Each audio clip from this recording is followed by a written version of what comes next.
Tara, let's go. Gawa po tayo ng peppered egg canapé, mga kapatid. Magandang araw po sa inyong lahat. This is Mama Jan once again.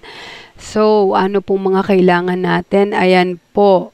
Itlog, of course, cucumber, tomato, onion, chili.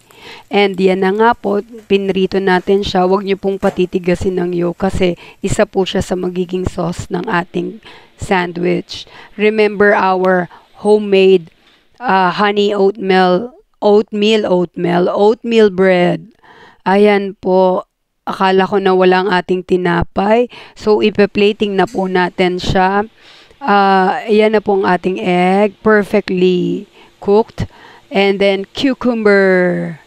And of course, anong kasunod? Onions. Lagyan mo pa ng tomato. Ayan, may nilalagay din po ako dyang chili. Ayan, na hindi napunta sa bread. Ayan, chili.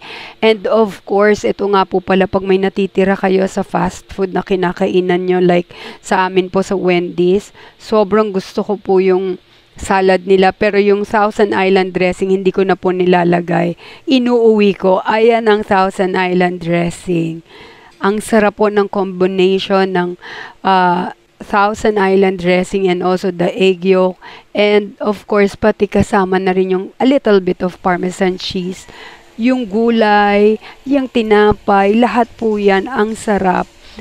Sobrang nakakatuwa. Tutuwa ako kasi alam ko sa sarili ko na inaalagaan ko lalo na ngayon ang aking katawan. So sabi ni Papa Leo, mamayang snack gawan ko daw siya. Kayo po, kailan kayo gagawa nito? God bless us all.